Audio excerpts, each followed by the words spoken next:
Une autre lecture de 1945, c'est l'objet de cette séance avec un sous-titre,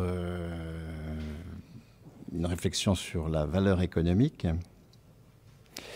Autre lecture que lesquelles, je vais donc très brièvement rappeler deux interprétations académiques de la sécurité sociale, du statut de la fonction publique, pour prendre deux grandes réalisations de 1945, et puis l'interprétation du sens commun, et voir en quoi elle renvoie à une théorie de la valeur que je conteste non pas à partir d'une exégèse des travaux sur la valeur, mais à partir de mon travail de terrain sur la période, effectivement, 1920-1980, telle que Jean Salem l'a rappelé. Un travail de terrain qui conteste, pour autant que j'essaye d'y être fidèle, ces interprétations courantes et la théorie de la valeur sous-jacente. Alors les interprétations académiques, vous les connaissez, au moins une, parce qu'elle est au programme officiel de l'éducation nationale, c'est la thèse de la régulation, telle qu'elle est énoncée dans les années 70, à partir de l'ouvrage fondateur de Michel Aglietta, crise au pluriel et régulation au singulier du capitalisme.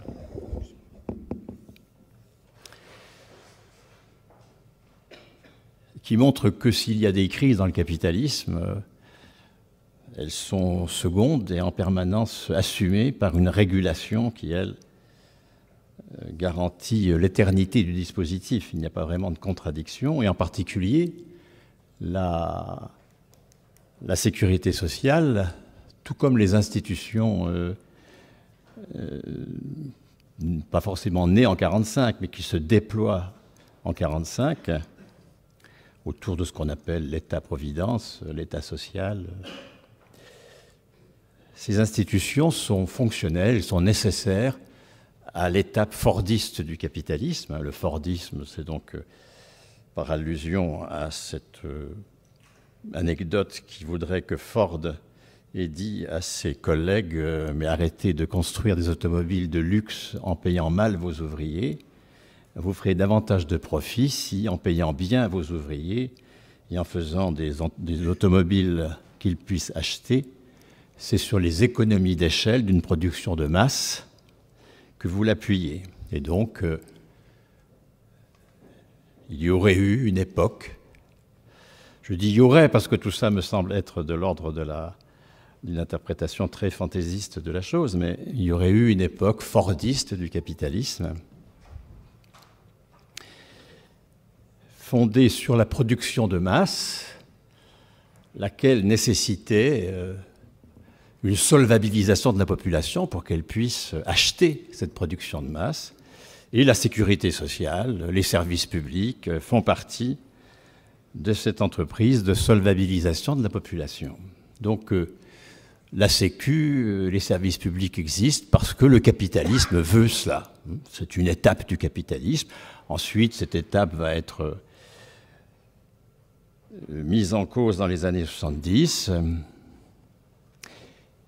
et on entrera dans une nouvelle étape patrimoniale, si j'en crois les travaux d'Aglietta à l'époque. L'autre thèse académique est marxiste, et c'est la thèse du capitalisme monopoliste d'État,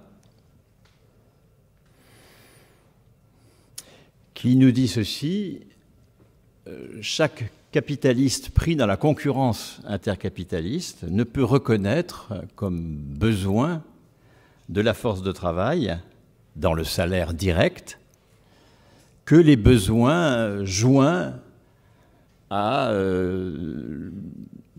la présence immédiate du salarié sur son poste de travail, qu'il y soit aujourd'hui et demain si possible. Mais la classe capitaliste dans son ensemble ne veut pas se contenter de cette reproduction simple de la force de travail, parce que encore faut-il qu'il y ait des salariés progressivement plus qualifiés, mieux formés, qu'il y en ait à la génération suivante. Bref, la classe capitaliste dans son ensemble a besoin d'une reproduction élargie de la force de travail. Il y a des besoins joints à la présence sur un poste de travail, c'est le salaire direct. Puis il y a des besoins disjoints de cette présence, mais qui sont indispensables pour la reproduction, y compris intergénérationnelle, de la force de travail. Et alors, la sécurité sociale, c'est la classe capitaliste qui impose à ses membres, par le biais de l'État, capitalisme monopoliste d'État, qui impose à ses membres de mutualiser une partie du salaire dans la sécurité sociale pour l'affecter à cette reproduction élargie. Là encore, nous sommes dans la même thèse fonctionnaliste. La Sécu, ça sert au capital. Vous aurez même chez Castel, qui reprend en termes sociologiques, Robert Castel, qui reprend en termes sociologiques la thèse économique de la régulation, hein, dans son ouvrage sur les métamorphoses de la question sociale. Une phrase où il dit que la Sécu, c'est la providence du capital. L'État-providence, c'est la providence du capital.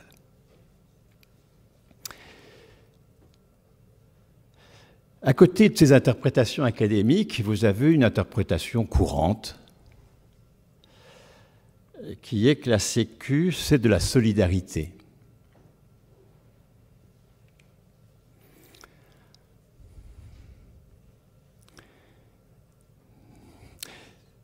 La Sécu, c'est une ponction sur la valeur qui va permettre de financer des activités utiles mais non productives. Et exprimer une solidarité entre les bien portants et les malades, entre les jeunes et les vieux, entre les célibataires et les chargés de famille, entre, j'en oublie, je ne sais plus qui, ceux qui ont un emploi et les chômeurs. Et cette solidarité est en même temps une prévoyance, puisque elle s'exprime dans du salaire différé. La Sécu comme salaire différé. Je ne consomme pas tout mon salaire lorsque je suis actif, occupé. J'en affecte une partie, les cotisations, à la solidarité, et je bénéficierai moi-même de cette solidarité lorsque je serai dans la situation de chômeur, malade, chargé de famille ou retraité. Et le financement de cette solidarité a deux fondements. D'une part, et là nous revenons à une autre lecture de 1945, d'une part, il y aurait eu, je dis tout au conditionnel parce que toutes ces interprétations me semblent totalement absurdes, hein, mais il y aurait eu une époque où le capital aurait été en grand danger parce qu'il avait collaboré, il avait perdu la main. Il suffit de lire 5 lignes de la Croix-Rise pour voir que tout ça c'est de la blague, hein, mais je le rappelle quand même parce que c'est le fonds de commerce de la croyance la plus répandue sur la sécurité sociale. Et ce capital, cette classe dirigeante, aurait fait des concessions ou aurait été dans l'incapacité de s'opposer à un rapport de force qui lui était défavorable lequel rapport de force aurait permis de ponctionner le capital, de déplacer, de faire un changement de curseur dans le partage entre le salaire et le profit dans le PIB pour financer les activités non productives reconnues par la sécurité sociale ou par les services publics, hein, l'éducation par exemple.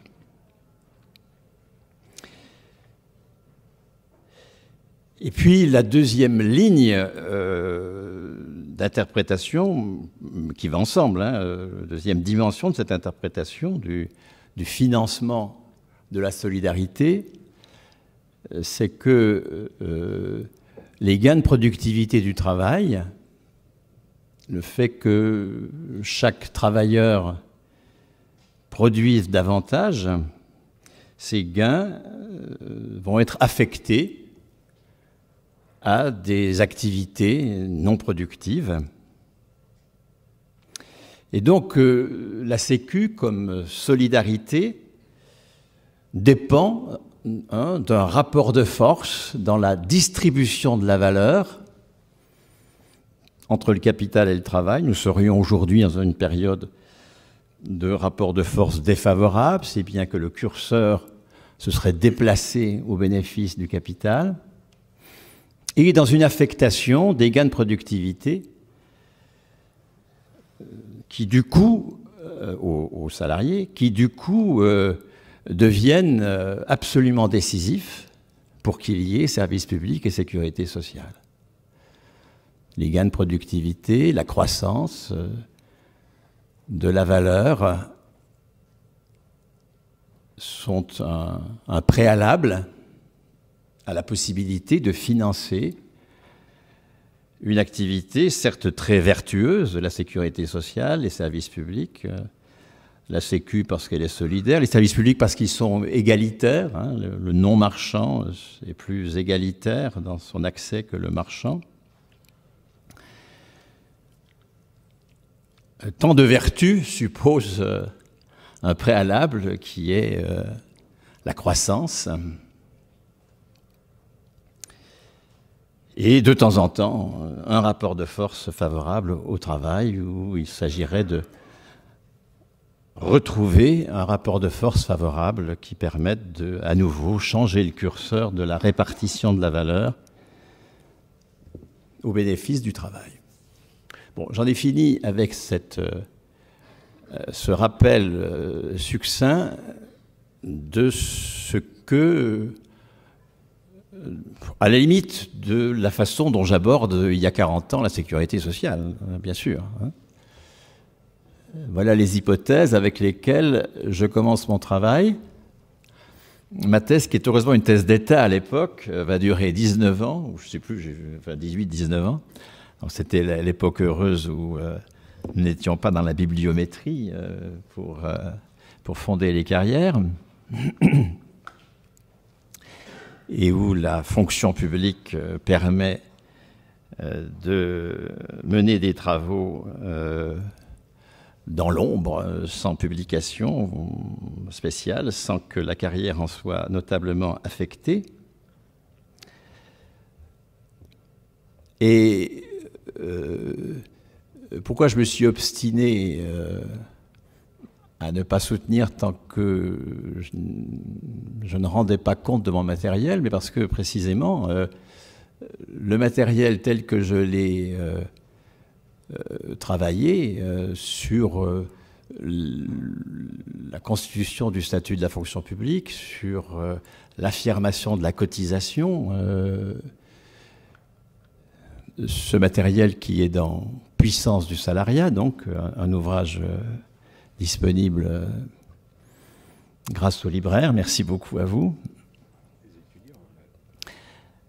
Et ce matériel dément le caractère fonctionnel de la sécurité sociale, dément qu'il y ait eu un compromis institutionnalisé, c'est la thèse de la régulation, le capital a intérêt à solvabiliser la population et il y aurait eu un compromis institutionnalisé au cours duquel les syndicats auraient dit « à toi la gestion, à nous le pèse ». Je caricature un tout petit peu, bien sûr, ce que les chers collègues ont écrit, mais cette thèse pèle tellement lourdement aujourd'hui sur notre impuissance politique collective que je ne peux pas la décrire sans une forme de rage intellectuelle et politique.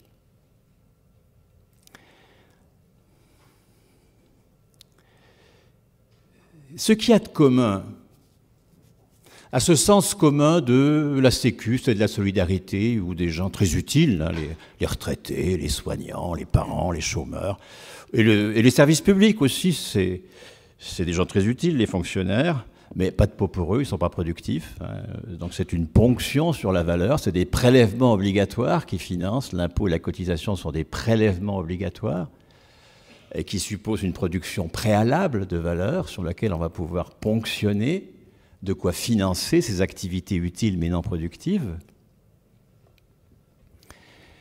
Ce qu'il y a de commun à la thèse de la régulation, à la thèse du capitalisme monopoliste d'État, c'est que la valeur est un invariant.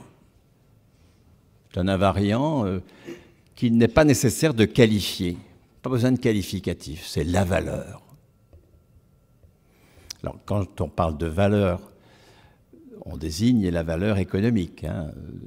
Je vais tout de suite rappeler l'opposition entre valeur d'usage et valeur économique. Hein, lorsque, dans l'activité de production, il y a deux versants en activité de production. Il y a un premier versant qui est le fait que quand on produit un micro, du papier et que sais-je encore, on produit des choses qui vont servir. C'est la production de valeur d'usage, c'est le travail concret. Ça ne veut pas dire que ça représente une utilité positive. Hein. On peut produire des mathématiques financières, on peut produire du Mediator, on peut produire de la publicité, on peut produire de la répression policière, on peut produire des tas de choses inutiles et dangereuses, bien sûr. Hein. Mais ça a un usage, c'est ce qu'on appelle la valeur d'usage, qui est le premier versant de la production. Puis il y a un deuxième versant qui est la valeur économique, c'est-à-dire qu'une partie de ce que nous produisons comme valeur d'usage pendant pratiquement toute notre vie éveillée, hein, en dehors de quelques fonctions physiologiques ou de quelques situations de stricte consommation, toute notre vie éveillée consiste à produire des choses qui servent. Une partie seulement de cette production de valeur d'usage ou de production de richesse, si on veut, pour reprendre les terminologies assez classiques, une partie seulement de cette richesse va être réputée avoir valeur économique, exprimée dans de la monnaie. Donc, lorsque je vais parler de valeur au cours de ce séminaire, c'est de cette valeur-là que je parle. Je ne parle pas de l'utilité sociale des choses, je ne parle pas de la richesse, je parle de la part de la richesse qui, en plus, ou par ailleurs, est dotée de valeur économique. Si je conduis mes enfants à l'école, je produis de la richesse, mais je ne produis pas de valeur économique, je ne suis pas réputé travailler. Si on réserve le mot activité à la production de richesse et le mot travail à la production de valeur économique. Des gens très actifs cherchent du travail. Il y a bien une différence entre les deux, effectivement. Je vais réserver au cours de ce séminaire également le mot travail à la part de l'activité productrice de valeur économique. Donc si je conduis mes enfants à l'école, je ne suis pas réputé produire de la valeur, je produis quelque chose qui est utile, mais je ne produis pas de valeur économique. Si c'est une assistante maternelle qui conduit mes enfants à l'école, elle va faire la même production de valeur d'usage, mais en plus, elle sera réputée produire de la valeur économique. Si je fais du café entre amis, je ne suis pas réputé produire de la valeur. Si je le fais comme salarié d'un restaurateur, je suis réputé produire de la valeur. Si je couvre un toit comme bénévole d'une association de restauration du patrimoine, je ne suis pas réputé produire de la valeur. Je suis réputé produire de la valeur si je le fais comme salarié d'une entreprise du BTP. Tout ça pour dire que la valeur économique n'a aucun autre fondement que politique. C'est l'état des rapports sociaux qui va dire, qui va construire l'attribution ou non de valeur à une activité. Ça n'est en aucun cas la nature de cette activité, en aucun cas, puisque les mêmes activités, selon les circonstances, sont ou non productrices de valeur. Est-ce que je travaille en ce moment? Moi qui suis retraité, Jean Salem n'est pas retraité, on peut peut-être supposer qu'il travaille. Moi, est-ce que je travaille? Il y a une partie d'ici qui sont des retraités, est-ce qu'ils travaillent? Que je produise de la valeur d'usage, je crois que si vous êtes là, c'est que vous en convenez volontiers, mais que je produise de la valeur économique, voilà la question. Il n'y a pas d'autre résolution de ce problème que l'état des rapports sociaux qui décide de la valeur. Donc parler de la valeur comme si elle était étrangère à la lutte de classe me paraît totalement hors de propos. La valeur, c'est pas une espèce d'invariant dont tout l'enjeu du conflit social serait le partage. Changer le curseur. Là, je suis dans la tradition syndicale et politique, mais si on est du côté des décroissants, par exemple, on aura une autre conception de la valeur. Mais c'est toujours la valeur. La valeur, c'est l'horreur. C'est l'horreur économique. C'est l'horreur économique qu'il s'agit de se débarrasser du travail, de la monnaie, bref, de ce qui renvoie à l'univers de la valeur. Ah, si nous faisions société sans travail et sans monnaie, si nous faisions société dans la transparence des valeurs d'usage, si nous débarrassions la production de son volet valeur économique, si nous faisions société sans violence, sans pouvoir. Le rêve existe, je le considère comme absolument mortifère. Le débat, j'espère, donnera l'occasion de prolonger cette question que je ne vais pas traiter dans mon topo initial. Mais vous voyez que l'on soit du côté de l'horreur économique et de l'ambition d'en finir avec la monnaie ou le travail, ou que l'on soit du côté du changement de curseur dans la répartition de la valeur. Vous n'avez pas pu échapper à ce pont aux ânes de cette dernière décennie, dans la bagarre contre la réforme des retraites. Nous étions à 70-30, dans les années 80, 30% pour le profit, 70% pour le salaire, dans le partage du PIB. Nous sommes aujourd'hui à 60-40. Il s'agit de récupérer les 10%, les 200 milliards qui manquent pour le travail, en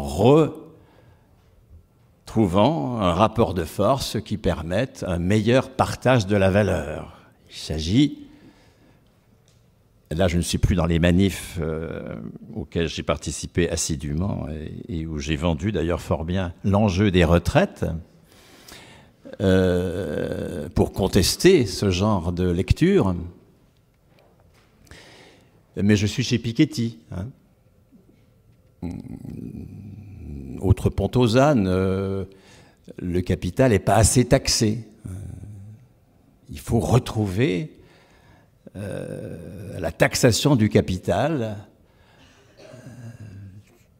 qui permettra d'éviter cette espèce d'invariant historique qui veut que la rentabilité du capital étant supérieure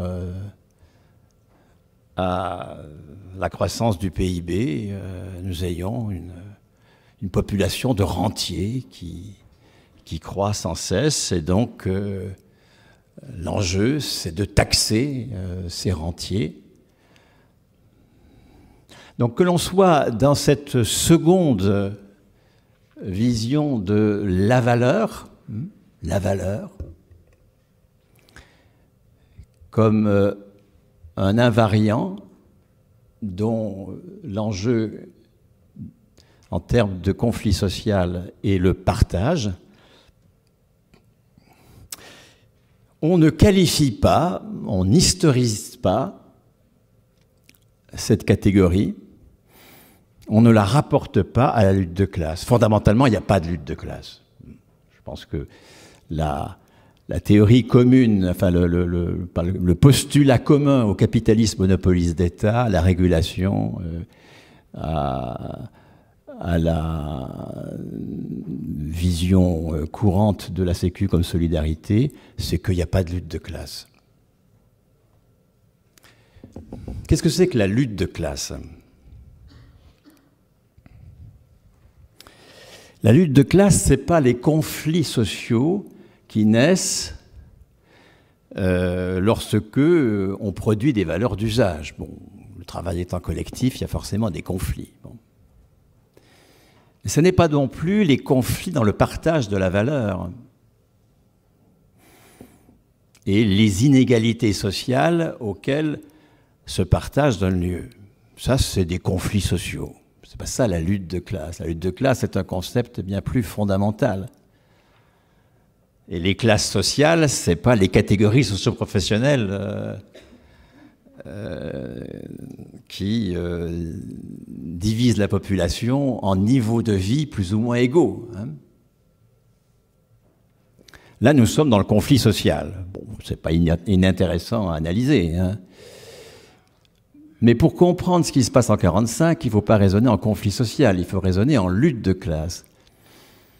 La lutte de classe, c'est précisément ce qui concerne la valeur économique.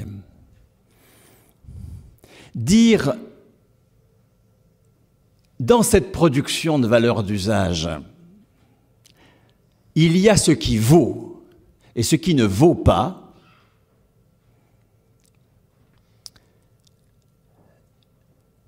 c'est engager un conflit irréductible. Parce que la définition de la valeur, sa mesure, la maîtrise de sa production vont constituer une classe dirigeante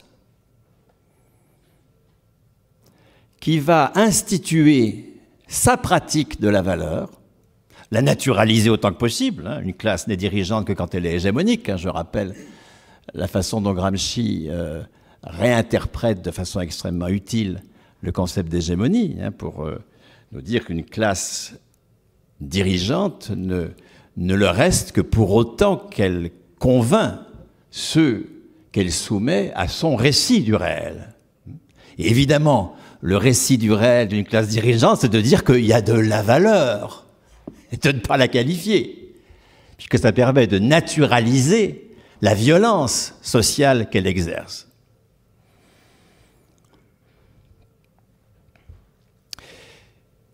Les institutions de la valeur sont l'expression du rapport de pouvoir inhérent à toute production. Faire société, c'est pas simplement produire ce qu'il nous faut pour satisfaire nos besoins. Ce n'est pas que la transparence des valeurs d'usage qui permet de faire société ou qui constitue la société. On peut à la limite faire des communautés, hein, dans lesquelles chacun travaille de ses mains, sans monnaie, sans rapport d'autorité, et il y a une satisfaction plus ou moins autarcique des besoins, sans violence économique, il y a en permanence des tentatives de communauté, au demeurant nécessaires, je pense, comme rappel, comme témoignage que faire société, c'est affronter la violence, mais c'est un témoignage qui, justement, s'exonère de la violence, tente de s'en exonérer. Le monachisme, des tas de tentatives aujourd'hui laïcisées de produire sans monnaie, sans violence économique. Mais faire société, c'est affronter la violence inhérente à la production. Et les institutions de l'économie sont les institutions à la fois d'expression et de contestation de cette violence. Dans le capitalisme, ces institutions, il faut des siècles pour les construire, hein.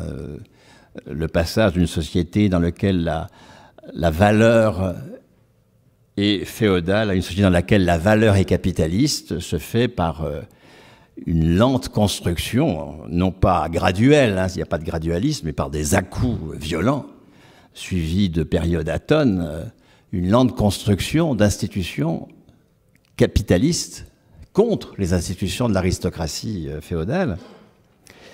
Ça, il faut 5 siècles, hein, là, entre le XIVe et le XIXe siècle, pour que, aux institutions de la violence économique féodale, se substituent les institutions de la violence économique capitaliste. Quelles sont-elles, ces institutions?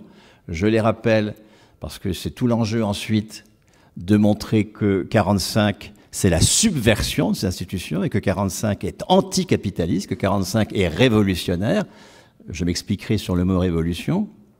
Les institutions de la valeur telles que la bourgeoisie les met en place au cours des 5 siècles de sa constitution comme classe d'abord révolutionnaire, puis classe dirigeante, une fois qu'elle a eu la peau de la précédente, c'est la propriété lucrative, hein, et le droit de propriété lucrative. La bourgeoisie, c'est la seule classe dirigeante qui puisse inscrire au fronton des constitutions que les humains naissent et demeurent libres et égaux en droit, alors que la prédation de valeur qu'opère la classe dirigeante dans une société non capitaliste s'opère sur la différence des statuts sociaux, hommes libres, esclaves, prêtres, paysans, caste supérieure, caste inférieure, seigneurs, serfs, les États, hein, de la société féodale. Le capital balaye tout cela, proclame l'égalité juridique des personnes, ouvre d'ailleurs des destins personnels, là où il n'y avait qu'un déterminisme par la naissance. Et il va devoir construire tout un appareil juridique, puisqu'il ne peut pas s'appuyer sur la naturalisation de rapports sociaux inégaux. Il va devoir construire tout un appareil juridique des institutions de sa propre violence. Le droit est évidemment au cœur de la violence économique. Et donc le droit de propriété lucrative, la légitimité de tirer un revenu d'un patrimoine. C'était complètement inadmissible pour l'aristocratie et l'Église à laquelle elle était liée. Évidemment, ce n'est pas le revenu, ce n'est pas le patrimoine qui génère un revenu, hein, bien sûr. Il va y avoir ensuite une naturalisation d'un patrimoine qui générerait un revenu, évidemment. Ce patrimoine, le fait d'être propriétaire de l'outil de travail permet d'exproprier d'une partie, enfin pas d'exproprier, l'expropriation elle est antérieure, mais permet de récupérer la différence entre la valeur que va produire le salarié et le salaire qui lui est versé.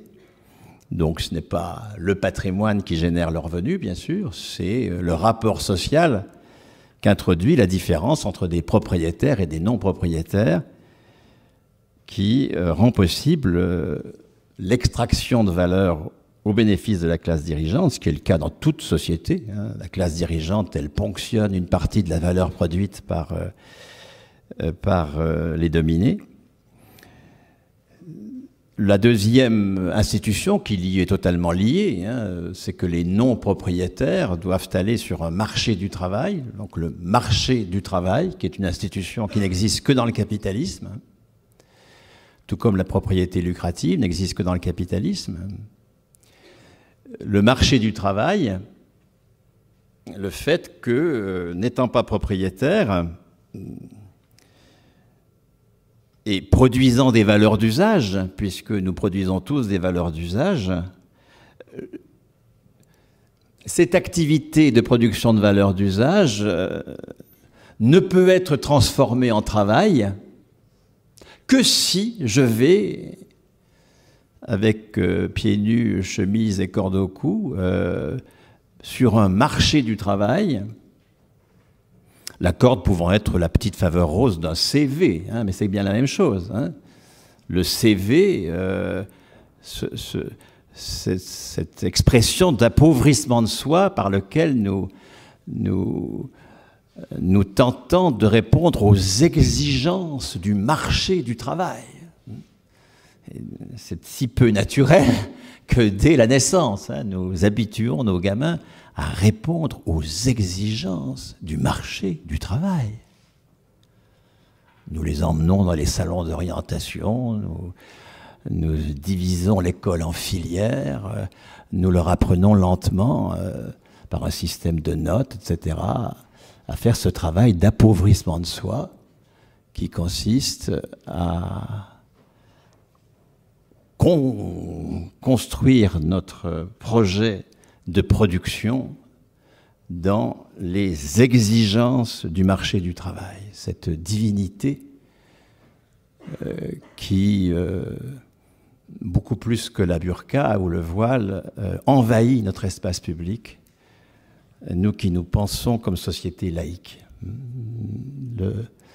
Le travail de la laïcité, et là il ne pourra pas être récupéré par le Front National, le travail de la laïcité doit être de précisément débarrasser l'espace public des religions du capital. Les religions du capital, c'est la naturalisation des institutions de la violence capitaliste, la naturalisation de la propriété lucrative, la naturalisation du marché du travail et de cette fonction d'une violence inouïe.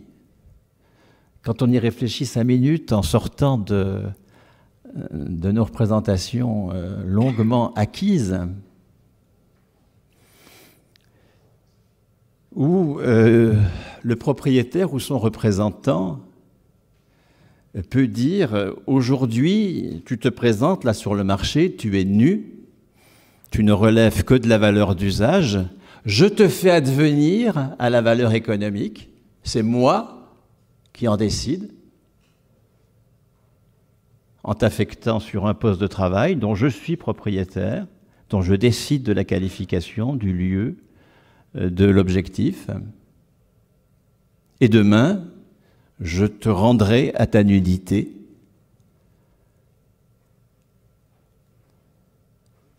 Cette violence sociale à laquelle nous sommes habitués, elle n'existe que dans le capitalisme. La troisième institution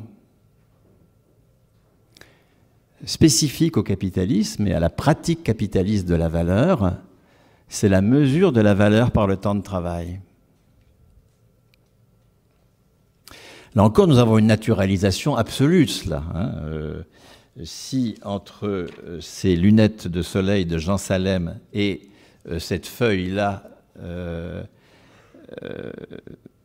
on constate l'incommensurabilité de la valeur d'usage, d'accord? On va dire, ah oui, mais attends, elles ont un petit dénominateur commun, c'est le temps de travail nécessaire pour les produire. Nous avons entièrement naturalisé l'idée que la mesure légitime de la valeur, c'est le temps. de travail.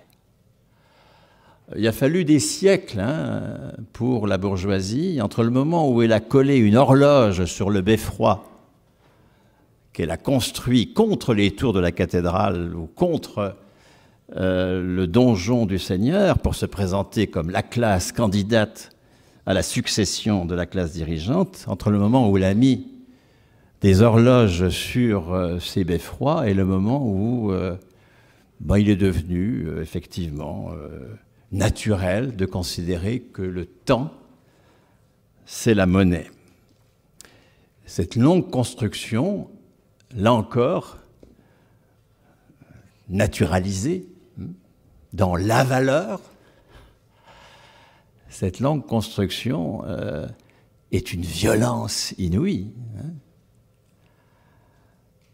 En mesurant la valeur par le temps, dans la concurrence intercapitaliste, chaque capitaliste va réduire le temps de travail vivant par unité produite.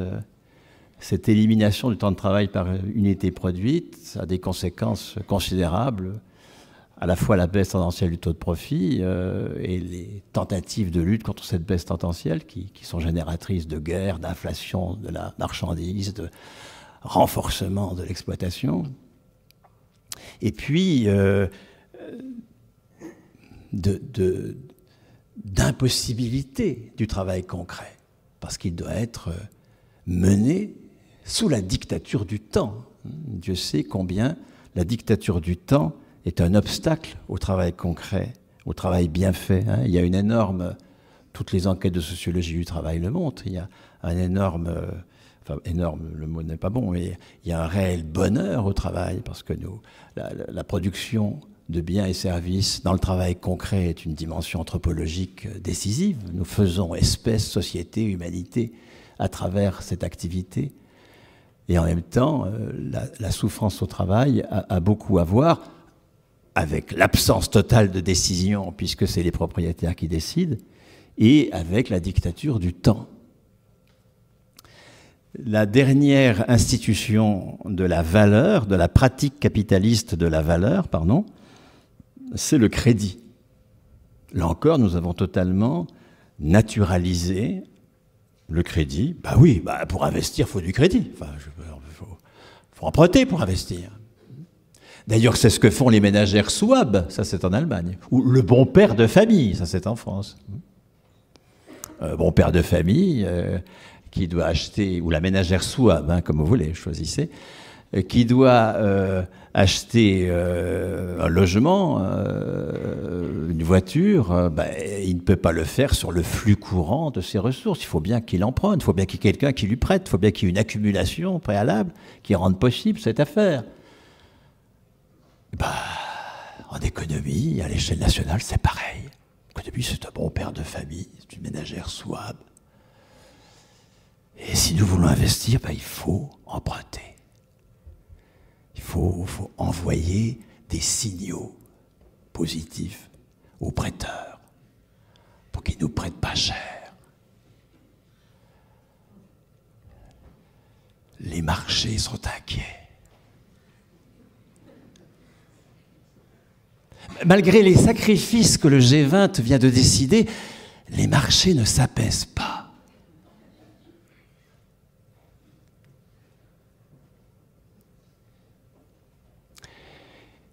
Et vous voyez là l'effort à faire pour devenir une société laïque. Et combien la loi sur le voile de 2004 est une saloperie politique que Chirac lance au lendemain d'une réussite. Nous sommes précisément au lendemain de la défaite du mouvement contre la réforme des retraites. Chérec et Fillon ont signé la réforme de 2003. Et cette réussite est, cela dit, politiquement très coûteuse. La réussite en 2010 coûtera la présidence à Sarkozy. Et donc, Chirac a besoin d'une diversion, hein, qui en plus divise le camp de ses adversaires. Et il va donc inventer cette affaire, toutes les affaires cessantes du voile. Alors même que nous sommes en permanence, hein, et ça a à voir avec notre lecture de la Sécu comme solidarité, comme étape du Fordisme, comme reproduction élargie de la force de travail, nous sommes en permanence englués dans la naturalisation de la pratique capitaliste de la valeur, en pensant que c'est évident qu'il faut épargner pour investir. Mais bien sûr que non, qu'il ne faut pas épargner pour investir. Nous produisons 2000 milliards par an. La valeur économique évaluée dans le PIB, c'est 2000 milliards. Ces 2000 milliards sont répartis, comme toute valeur ajoutée. La valeur ajoutée, elle est ajoutée par le travail vivant. C'est donc du salaire et la partie de la valeur qui est appropriée par le propriétaire du profit. Le PIB, c'est la valeur ajoutée qui s'exprime dans le salaire et le profit. Et lorsque nous produisons 2000 milliards, nous donnons, mais au titre du droit de propriété lucrative, du marché du travail, de la mesure de valeur par le temps, etc., nous donnons 700 de ces 2000 milliards à des propriétaires. Nous produisons 2000 milliards, mais nous n'en récupérons que 1300. 700 vont au profit des propriétaires directs, des actionnaires et des prêteurs. Dans le capitalisme financiarisé, pour faire face à la baisse du taux de profit et concentrer le profit en moins de mains, les prêteurs, à l'échelle mondiale, les prêteurs sont devenus décisifs dans la ponction de la valeur qu'opère la pratique capitaliste de la valeur. Mais ça représente donc 35% de ce que nous produisons. Ces 700 milliards de profits vont donner lieu à 400 milliards d'investissements. 20% du PIB est investi pour 35% du PIB en profit. Par parenthèse, nous avons donc 300 milliards qui sont une ponction totalement parasitaire sur la valeur par les propriétaires qui vont sous forme de dividendes et de taux d'intérêt et qui vont aller aux dépenses somptuaires de cette classe et à la spéculation. Mais restons-en, ces 400 milliards, parce que mon problème, ce n'est pas le coût du capital supplémentaire, c'est 300 milliards, c'est un problème, oui, mais pour comprendre la lutte de classe, restons-en ces 400. Ces 400 milliards nous sont prêtés par des gens qui nous les ont piqués. C'est ça, le capitalisme. Tu produis, je te pique, je te prête, tu me rembourses. C'est assez simple à comprendre. Hein. Il n'y a pas besoin de chercher midi à 14h. Hein. Il faut simplement arrêter sa radio entre 7h et 9h tous les matins. Hein. Ça libère. Hein. Ça libère de la propagande, du sermon des curés d'avant le concile que sont les économistes. Si vous n'êtes pas sage, ce sera l'enfer. Les 400 milliards que nous investissons en 2014, c'est évidemment une partie de la production de 2014. Investir, c'est quoi? C'est affecter une partie de la production à autre chose qu'à de la consommation finale. Si nous affections toute la production à la consommation finale, nous ne pourrions pas reproduire l'outil de travail. Donc on affecte une partie de la production à la reproduction de l'outil de travail. Mais il n'y a pas de brouette, ça c'est ce qu'a fait Franck Lepage, où il n'y a pas de congélateur à valeur. De la valeur qui viendrait de T-1 et qu'on récupérerait en T. La valeur, sauf si elle est matérialisée dans l'outil de production, elle disparaît dans le moment même où elle est produite. Il n'y a pas d'accumulation intertemporelle de valeurs dans des coffres-forts, dans je ne sais trop quoi. Et alors là, on arriverait avec sa brouette en apportant 1 million, 2 millions d'euros. Hein, le repreneur, comme son nom l'indique très bien, il est repreneur, ce mec. Hein,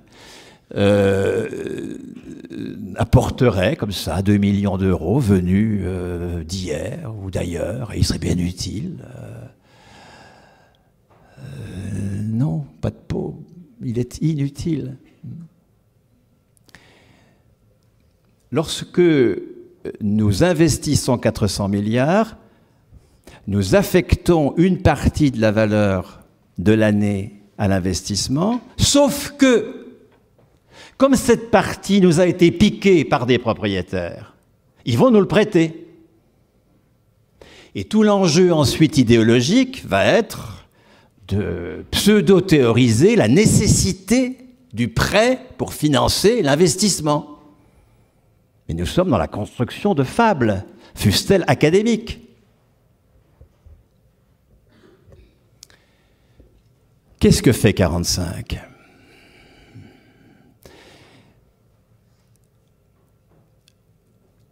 La pratique capitaliste de la valeur nous dit on ne produit de valeur que dans le cas où des forces de travail se présentent sur un marché, où des propriétaires les embauchent, leur font produire des marchandises sous la dictature du temps et vendent ces marchandises, une opération qui va leur permettre de valoriser leur capital.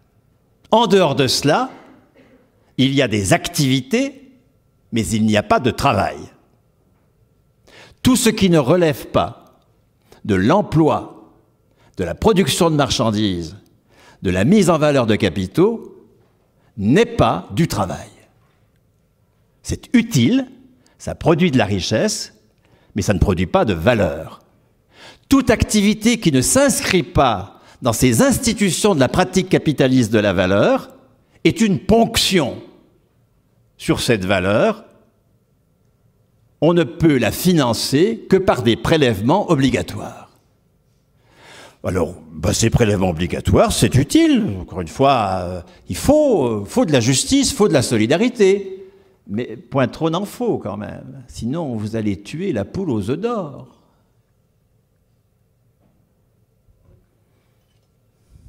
« 45, c'est pas un changement de curseur dans cette affaire. 45, c'est le début, je prends 45 comme date emblématique de la période 1920-1980 que j'ai analysée, parce que c'est la date la plus forte de cette période. Mais il y a eu aussi beaucoup de choses avant et après, bien sûr. Depuis 80, toute cette dynamique-là s'essouffle et est en grande déshérence.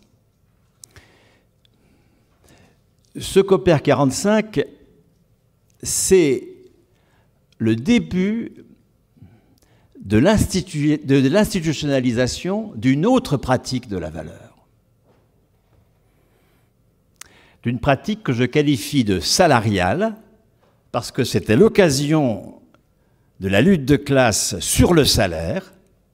Lutte de classe, peut-être faut-il que je le définisse, parce que j'avais annoncé une définition que je n'ai pas honorée.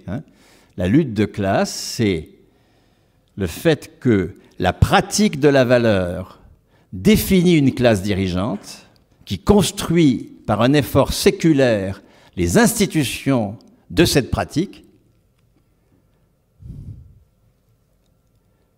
et parce que Marx est le penseur de la contradiction, c'est le seul penseur de la contradiction que je connaisse à ce point. Cette pratique de la valeur va générer une lutte de classe, c'est-à-dire la constitution d'une classe antagonique vouée à créer des institutions de la valeur alternatives aux institutions dominantes. La lutte de classe concerne et ne concerne que le travail. La lutte de classe a comme question centrale, qu'est-ce que travailler? Et une classe révolutionnaire, quand elle change la définition du travail, en subvertissant les institutions jusqu'ici naturalisées de la classe dirigeante, et en instituant, mais c'est une affaire séculaire, c'est pas une affaire de grand soir, et j'en viens à la Révolution, en instituant une autre pratique de la valeur. La révolution, c'est le changement dans le travail, c'est le remplacement des institutions de la valeur de la classe dirigeante par de nouvelles institutions dans l'espoir d'émanciper le travail. L'émancipation du travail, c'est l'objet de l'ouvrage que je viens de sortir, des entretiens avec Patrick Zec, où j'orchestre tout ce que je vous raconte là. Hein. Donc si vous voulez sortir avec des notes correctes, achetez le bouquin, c'est le plus simple. 10 €. C'est un outil de travail, je crois, très utile parce qu'on s'est efforcé vraiment de rendre parfaitement lisibles ces questions qui sont simples, mais qui apparaissent complexes parce qu'elles prennent à rebrousse-poil les idées reçues, c'est tout. Hein. Mais dire qu'un retraité travaille, c'est pas plus compliqué que de dire qu'un retraité ne travaille pas. Hein. L'apparente complexité qu'il y a à dire qu'un retraité travaille, c'est que ça prend à rebrousse-poil une idée reçue, c'est tout. Hein. Et quelles sont les institutions anticapitalistes qui initient 45? Quand je dis initie, je veux dire que c'est le début d'une démarche qui prendra des siècles. C'est pas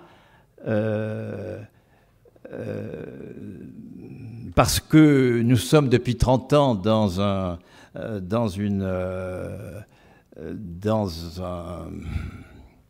moment atone que c'est la fin de cette dynamique. Hein. La bourgeoisie a connu aussi des moments de grande progression, puis de recul, puis des moments où on ne savait pas trop où on en était dans son combat avec la féodalité, l'aristocratie et l'Église. Ça a été long. L'Église dans l'espace public, je ne parle pas de l'Église comme porteuse de la foi, hein, c'est quelque chose qui ne m'intéresse pas comme économiste, bien sûr.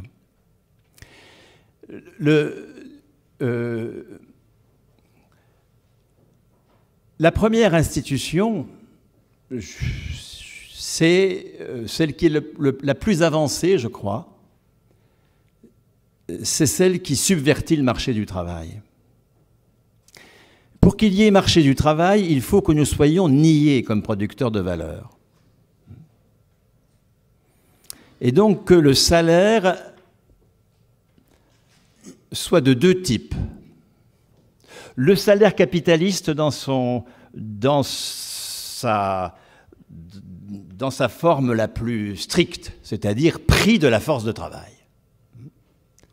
Là, c'est une négation absolue que nous sommes producteurs, hein, puisque le prix de la force de travail, dans une pratique de la valeur qui cherche le prix du côté du temps de production, le prix de la force de travail, c'est le temps nécessaire à produire tous les biens que cette force de travail va consommer pour se reproduire, pour sa production et sa reproduction. Payer quelqu'un pour le prix de sa force de travail sur un marché, c'est le définir comme un être de besoin. C'est un être à qui on dénie tout pouvoir, sauf le pouvoir d'achat. Le salaire comme pouvoir d'achat, c'est cette anthropologie extrêmement violente, hein, du capitalisme, qui fait de tous les non-propriétaires des êtres de besoin. Voilà. Ce ne sont pas des producteurs, ce ne sont pas des créateurs de notre monde commun, ce sont des êtres de besoin à qui on jette du pouvoir d'achat. Aujourd'hui, d'ailleurs, une des formules de la chose, c'est le revenu de base. Voilà. On jette de la menue monnaie à des gens qui sont niés fondamentalement comme producteurs de valeur. Le mouvement ouvrier s'est constitué contre le salaire comme prix de la force de travail. Bien sûr. Mais sa réussite la plus forte comme négation du marché du travail, c'est le salaire à vie des fonctionnaires. Le salaire à vie des fonctionnaires les exonère totalement du marché du travail. Personne ne peut leur dire « tu es dans la nuit de la valeur d'usage, je te fais advenir aujourd'hui, et demain, à la lumière de la valeur économique, et demain, je te fais retourner à la valeur d'usage, parce que j'en ai décidé. » Personne ne peut dire ça à un fonctionnaire, et surtout un fonctionnaire d'État, parce que le salaire est un attribut de sa personne. Le salaire n'est pas la somme de ses besoins. C'est un salaire à la qualification. Et le mot qualification, qu'il ne faut pas confondre avec certification. La certification, nous sommes dans la colonne valeur d'usage de la production. Si on prend la colonne valeur économique, là on est dans la qualification. La certification, c'est le fait de dire que voilà, tu as un diplôme, ce diplôme atteste que tu sais produire telle ou telle valeur d'usage. La qualification, ça n'a rien à voir. La qualification, ça veut dire que celui qui est porteur de la qualification est réputé produire tel niveau de valeur d'usage. Et dans la fonction publique, le porteur de la qualification, c'est le salarié lui-même. Il a passé des concours. Ces concours, ce n'est pas des diplômes, ça n'a rien à voir. Ces concours, c'est des grades, enfin ça l'inscrit dans des grades qui sont un droit politique à vie. À vie, le grade va valoir tel niveau de salaire, c'est-à-dire que le grade répute la personne comme porteuse d'une capacité de production de la valeur. Là, nous sommes dans l'antithèse absolue du marché du travail. La réponse au marché du travail, ce n'est pas le plein emploi, je vais y venir justement tout de suite. La réponse au marché du travail, c'est le salaire à vie. Parce que ce qui génère la réponse au marché du travail et au chômage dont il est porteur, bien sûr. La réponse au chômage dont est porteur le marché du travail, ça n'est pas l'emploi, puisque l'emploi, c'est ce qui génère le chômage, au contraire, c'est le salaire à vie. Alors, qu'est-ce qui permet d'opposer emploi et salaire à vie ?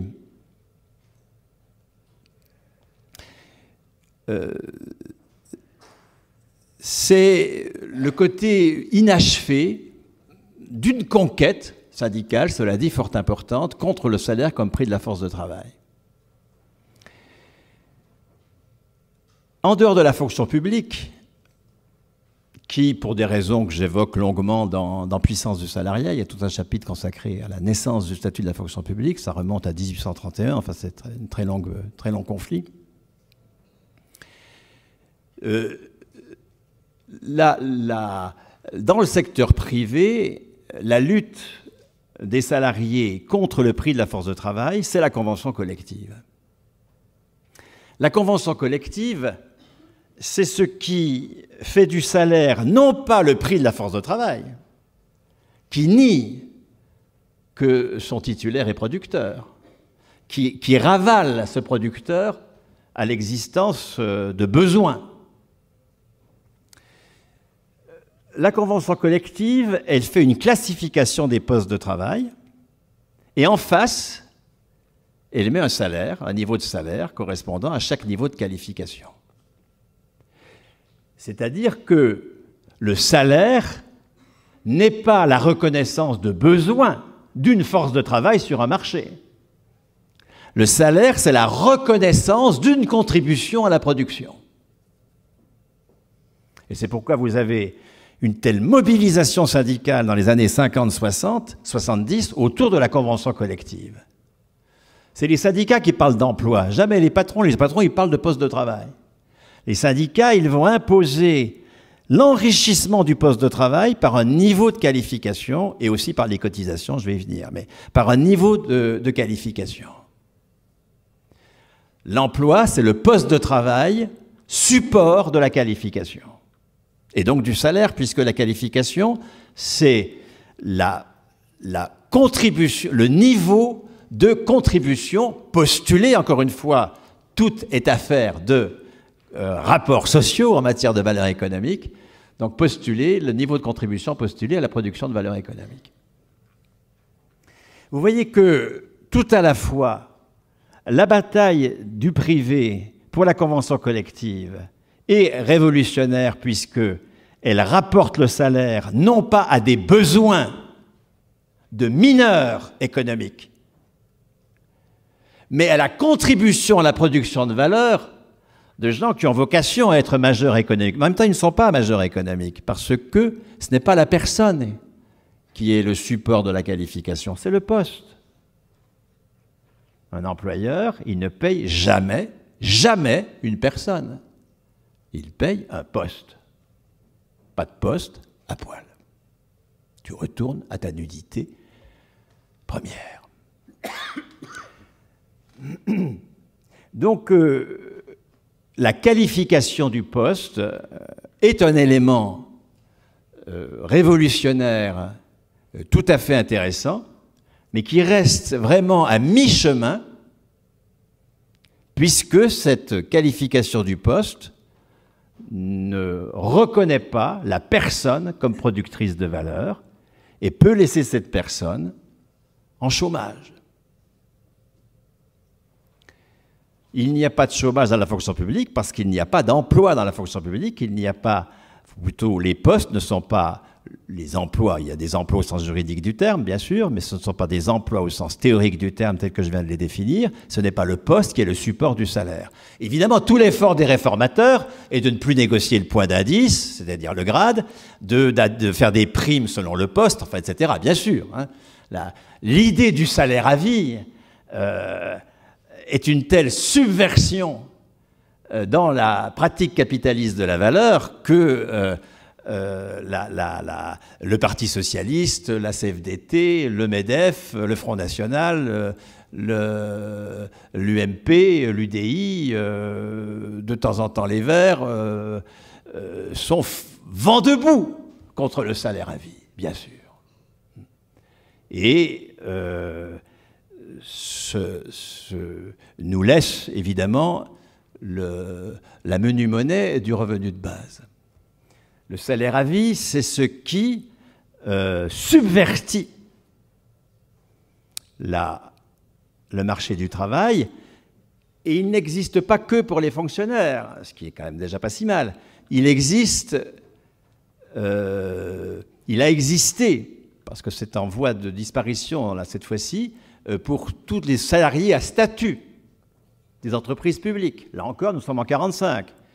Ce n'est pas le communiste Maurice Thorez qui, en 1946, édicte le statut de la fonction publique, c'est le communiste Marcel Paul qui, en 1946, met en place l'EDF-GDF.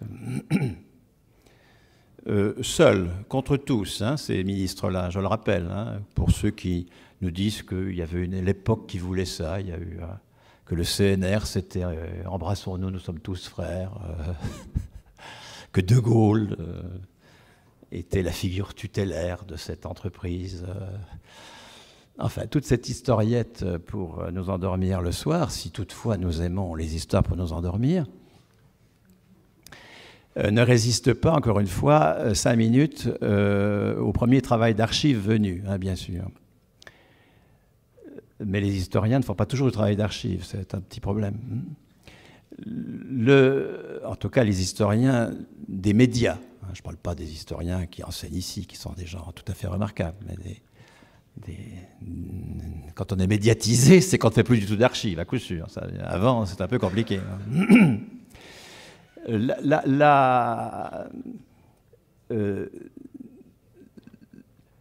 Mais vous avez aussi le statut des intermittents du spectacle. Hein. C'est pour ça qu'il est l'objet d'une telle controverse. Hein. Les intermittents du spectacle gagnent en moyenne 2200 € par mois. Nous sommes une profession qualifiée. Moitié vient des cachets, 1100 € à peu près, et moitié vient de l'UNEDIC. Ça veut dire que nous avons là une reconnaissance par un salaire d'un travail sans emploi. Tout comme la fonction publique, c'est la reconnaissance par un salaire d'un travail sans emploi. Sans emploi, c'est-à-dire sans qu'un propriétaire affecte et désaffecte la reconnaissance de la valeur économique produite par une personne, parce qu'il est propriétaire du poste qui est le support de cette reconnaissance. Et vous avez les retraités. Alors pas tous, mais sur 15 millions de retraités, vous en avez la moitié qui ont une pension proche de leur salaire. 7 millions de personnes en salaire à vie. Là encore, vous avez un conflit considérable. Est-ce que c'est du salaire, ce que touchent les retraités? Est-ce que c'est du salaire ou est-ce que c'est un revenu différé? Mais ce qui s'est construit de façon contradictoire, parce que c'est cette institutionnalisation progressive d'une alternative au marché du travail, c'est, encore une fois, ça ne peut pas se faire, ça ne se mesure pas en années, ni même en décennies. Faut avoir l'échelle d'une dynamique révolutionnaire, de ce que c'est que construire une classe révolutionnaire. Ça relativise aussi les échecs, d'avoir cette échelle du temps qui nous permet de mener un travail de fond comme chercheur de lecture de cette émancipation en train de se faire et comme militant de construction de cette émancipation. Quel est l'enjeu de la bataille des retraites depuis 20 ans, ces recarts qui démarrent en 91? C'est le fait de dire que les retraités travaillent ou ne travaillent pas. La revendication de fond du privé, c'est l'alignement sur le régime des fonctionnaires. Les fonctionnaires, il n'y a même pas de cotisation, fonctionnaires d'État, nous sommes dans le traitement à vie. Puisque les fonctionnaires sont payés pour leur grade et qui est un attribut de leur personne, la fin du service n'épuise pas leur grade, ils sont gradés jusqu'à leur mort, et ils continuent à être payés à partir de leur dernier salaire, qui est le meilleur, puisque le salaire à vie a comme caractéristique de ne pouvoir que progresser. Eh bien, toute l'ambition de Montmorillé, ça a été de construire la même chose dans le privé, avec des mots d'ordre qui étaient bien ceux-là. Les mots-clés, c'est taux de remplacement, 75% du brut, c'est-à-dire 100% du net, puisqu'il y a 22-23% de cotisations salariées. 100% du net, du quoi? Du meilleur salaire. Alors le meilleur salaire, dans l'idéal, c'est évidemment les 6 meilleurs mois, comme dans la fonction publique. En 72, le privé arrive aux 10 meilleures années. Mais c'est une étape vers les 5 meilleurs, la meilleure, etc., bien sûr. À 55 ans, 50 ans pour les métiers pénibles, 55 ans, c'est pas l'âge où on va se lancer dans le loisir après une longue vie de travail.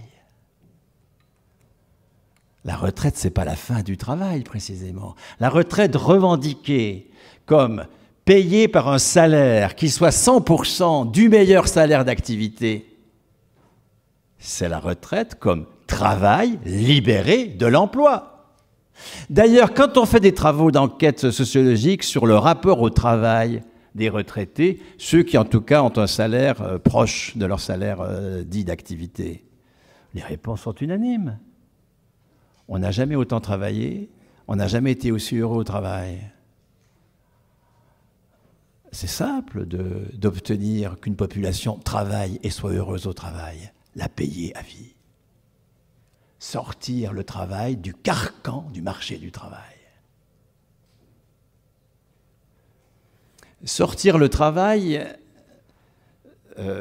mieux encore, parce que Croizat, cet autre ministre communiste, je n'ai encore pas cité le nom, puisque 1945, c'est la CGT, le Parti communiste pour l'essentiel.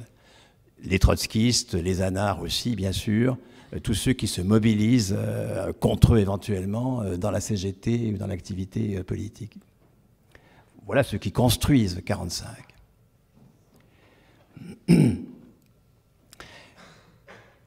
Qu'est-ce que fait Croizat? Croizat, il double les allocations familiales. Doubler les allocations familiales en tant que salaire, de sorte qu'à la fin des années 40, quand on examine les statistiques du salaire ouvrier, les familles ouvrières ont en moyenne 3 enfants. À la fin des années 40, la moitié du salaire ouvrier, c'est les allocations familiales. L'autre moitié, c'est l'emploi. Nous sommes dans la même situation que les travailleurs intermittents du spectacle. Voilà du salaire qui ne reconnaît pas du tout du travail mené dans le cadre de l'emploi, qui reconnaît un travail d'éducation des enfants libérés de l'emploi. Les allocations familiales, ce n'est pas un droit de l'enfant pour couvrir les besoins des familles. Cette lecture complètement aliénée de ce qui s'opère au XXe siècle dans la conquête des allocations familiales. C'est du salaire. Et le salaire tel qu'on le conquiert au XXe siècle, ce n'est pas la couverture de besoins, c'est la reconnaissance d'une qualification. Les allocations familiales sont du salaire jusqu'à ce que, bien sûr, Rocard, c'est toujours Rocard qu'on trouve, hein, c'est le plus intelligent des réformateurs. C'est pour ça que c'est un saint, d'accord. Hein. Il y en a d'autres, hein, il y a Delors, enfin ils sont 3-4. Hein, c'est ceux qu'on trouve hein, quand on fait un travail d'archives, on les trouve, c'est toujours ceux-là qu'on trouve bien. Lorsque Rocard nous dit mais non, on ne va pas financer les allocs par du salaire, c'est pas lié au travail. Les besoins des familles, c'est un truc universel qu'on va financer par de l'impôt.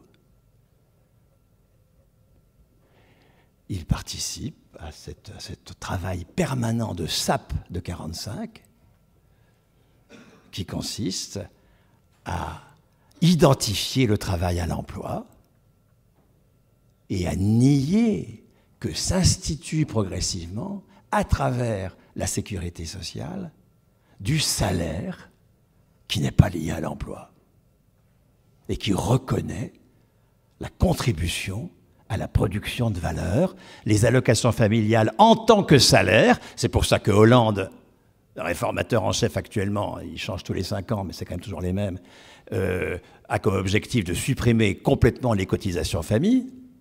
Et on est à ce point en déshérence intellectuelle en face qu'on a attendu le salut du Conseil constitutionnel, cette assemblée de vieux rastaquaires, qui ont dit non.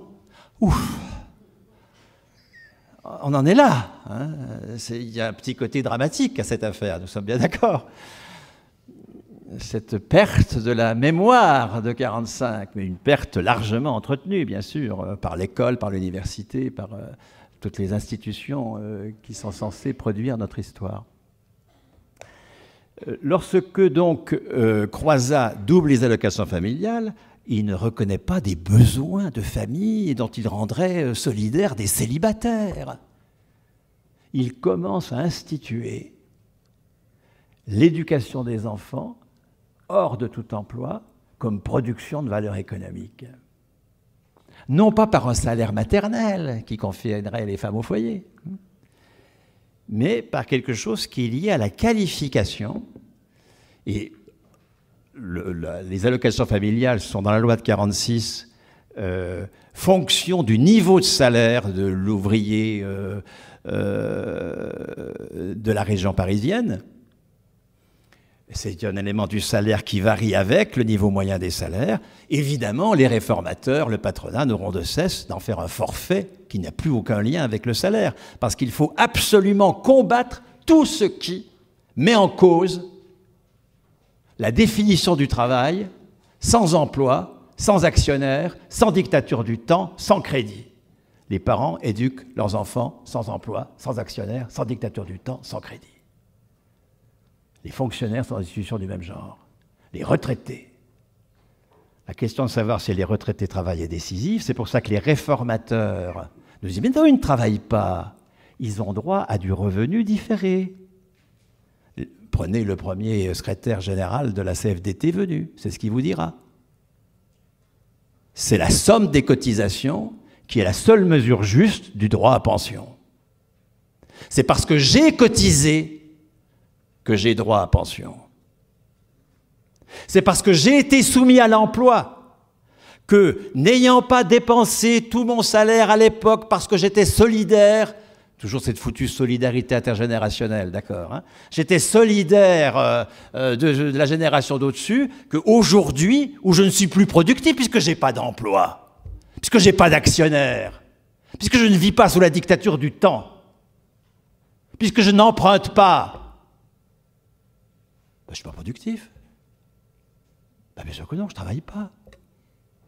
J'ai droit à la solidarité.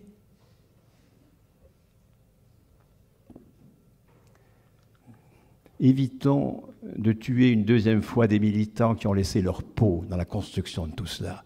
Et je ne fais pas un pathos inutile, parce que c'est vrai. Et que je suis indigné de la lecture que nous acceptons de faire de cette affaire.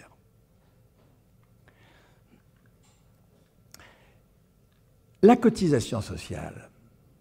Et je vais terminer parce que je crois que je suis largement au bout de mon heure, non?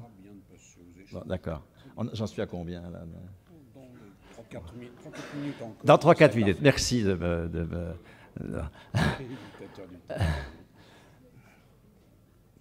La cotisation sociale, c'est à la fois... La cotisation sociale, ce n'est pas du pouvoir d'achat qui reconnaît des besoins. Elle a été construite contre cela. La cotisation sociale, c'est du salaire qui reconnaît la qualification de ceux qu'elle paye. Qui produit la valeur économique correspondant aux allocations familiales? Les parents. Qui produit la valeur économique correspondant à l'assurance maladie? En tout cas, celle qui paye des salaires. Il y a une partie de l'assurance maladie qui achète à Sanofi, là nous sommes dans la dépense publique, hein, un acteur se substitue au marché parce qu'on estime que pour les médicaments, un acteur collectif est meilleur que le marché dans l'allocation des médicaments. Donc là, il y a de la dépense publique. Mais les allocations familiales ne sont pas de la dépense publique, c'est de la production non capitaliste. Et l'assurance maladie n'est pas une dépense publique, c'est une production de santé non capitaliste. La valeur qu'il y a en face de l'assurance maladie, ce n'est pas le travail du cotisant. La valeur qu'il y a en face de l'assurance maladie, c'est le travail des soignants. Les soignants ne sont pas des femmes au carré, hein, ce qu'étaient les bonnes sœurs. Le mot femme n'est pas inutile, hein, et ça vous permet de comprendre ce que c'est que la violence économique. Hein. La valeur économique, ça renvoie toujours au pouvoir. Hein. Et qu'est-ce que c'est que la domination masculine? C'est l'exaltation de l'utilité sociale des femmes, l'exaltation des valeurs d'usage qu'elles produisent et le déni qu'elles produisent de la valeur économique. C'est toujours ça la domination. Nier que le dominé produit de la valeur économique et exalter son utilité sociale. Ah, les poèmes à la gloire de la femme éternelle. Le mois passé par nos gamins à la maternelle à coller des nouilles sur des boîtes de fromage pour la fête des mamans. La négation de la valeur économique passe toujours par l'exaltation de l'utilité. Je suis très méfiant pour tous les discours qui exaltent l'utilité sociale des retraités. Méfiez-vous. Si on exalte votre utilité sociale, c'est qu'on est en train de vous casser la gueule. Donc, ce que fait la cotisation, ce n'est pas la reconnaissance de besoins, de gens qui ne sont pas productifs. Ce que fait la cotisation, c'est la reconnaissance d'un travail, le travail des soignants. Dans les années 50, le soin n'est pas dans le PIB. Ce n'est pas dans le PIB. C'est des femmes au carré qui le font, comme je l'ai dit. C'est des femmes. Bon, les femmes, pas besoin de les payer. Elles sont utiles, ça leur suffit. Deuxièmement, elles sont religieuses. On ne va quand même pas payer des femmes qui ont donné leur vie au Seigneur. Donc, vous voyez bien que l'attribution de valeur est toujours une question de pouvoir et n'a de fondement que dans les rapports sociaux. On ne peut jamais qualifier la valeur. Il faut définir comme ça, sans qualificatif, la valeur. Au contraire, je vais dire une bêtise. Il faut toujours qualifier la valeur. La valeur, elle est féodale, elle est capitaliste. Elle va devenir, je l'espère, salariale. Lorsque donc, dans les années 60, et je vais conclure là-dessus, on fait cette mutation énorme de l'appareil sanitaire qui consiste à transformer les hôpitaux, qui étaient des mouroirs, en lieux de soins, en les liant à l'université, en faisant les centres hospitalo-universitaires, en salariant l'élite du corps médical, et par ailleurs en conventionnant la médecine ambulatoire. Jusqu'en 61, en médecine de ville, on n'est pas remboursé. Hein. Les médecins ne sont pas conventionnés.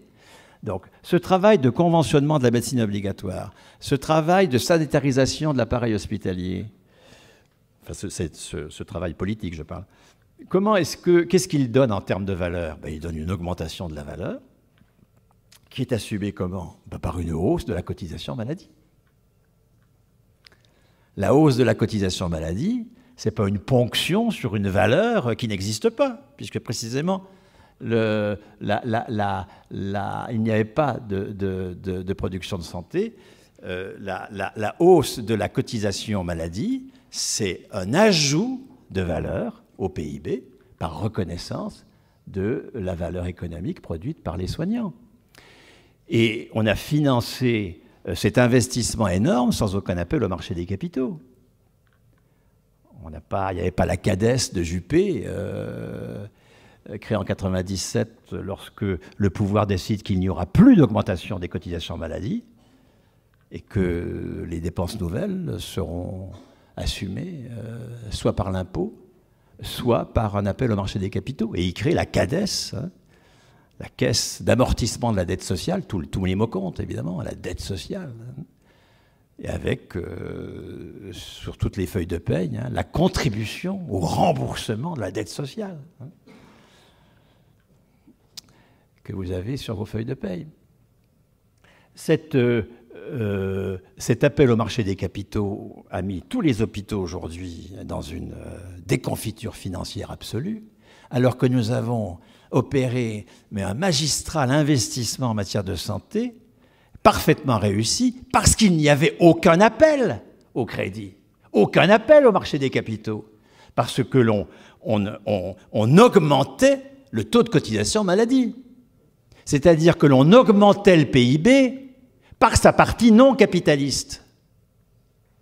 Pour bien comprendre l'enjeu de 1945, il faut absolument sortir du schéma suivant.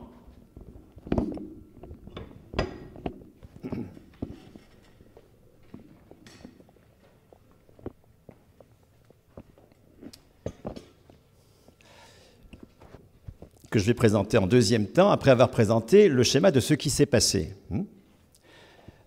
Évidemment, je simplifie outrageusement les données. Ça marche, ça ne marche pas? Ah, pour vous, ça marche, c'est l'essentiel. Mais si ça marche... Oui. Donc, où c'est là? D'accord. Je vais parler fort. Le PIB double tous les 40 ans, d'accord, en monnaie constante. C'est une donnée séculaire, enfin depuis un siècle et demi qu'on fait la statistique, on a à peu près cette affaire. Et je prends donc le PIB en 1930, par exemple. Et je le prends 40 ans plus tard, en 1970. Le PIB, c'est les valeurs ajoutées, la somme des valeurs ajoutées, et c'est donc salaire et profit. Dans une logique capitaliste, c'est salaire et profit, hein, puisque la valeur ajoutée se partage par la ponction du propriétaire entre salaire et profit. Je vais donc supposer, et ce n'est pas totalement faux, qu'il y a encore très peu de cotisations. Les premières cotisations, c'est les assurances sociales de 1930 qui vont les créer, puis il y aura les allocations familiales de 1932. Et il y a très peu d'impôts. L'impôt sur le revenu, il est créé en 1914, par exemple. Donc l'essentiel du PIB, c'est du profit et du salaire, du marché du travail, puisque on n'a pas inventé encore la qualification, ça c'est les conventions collectives qui viendront après, la cotisation, tout ça viendra plus tard. Je laisse simplement une toute petite part pour l'impôt et la cotisation sociale, l'impôt lié au profit, la cotisation sociale liée au salaire et au profit, j'en laisse une toute petite partie seulement. Lorsque l'on est en 1970, évidemment, le salaire du marché du travail a progressé, le profit a progressé, mais la part essentielle de la progression du PIB, c'est la valeur économique, puisque le PIB, c'est la mesure de la valeur économique, c'est la valeur économique payée par produite par ceux que payent l'impôt et la cotisation sociale. C'est la valeur économique produite par les fonctionnaires, par les retraités, par les soignants, par les parents, par les chômeurs. Tous ces gens-là produisent de la valeur, ont un salaire qui reconnaît une qualification liée à leur personne, y compris s'ils ne sont pas salariés, comme les libéraux indépendants, hein, qui passent convention avec la sécurité sociale, qui ne sont pas sur un marché du travail. Et toute hausse de la cotisation et de l'impôt se traduit par une hausse du PIB. La cotisation et l'impôt, c'est la reconnaissance d'une production non capitaliste. C'est le début de l'institution d'une autre pratique de la valeur que la valeur capitaliste. Le PIB, il mesure, il exprime les contradictions de la valeur.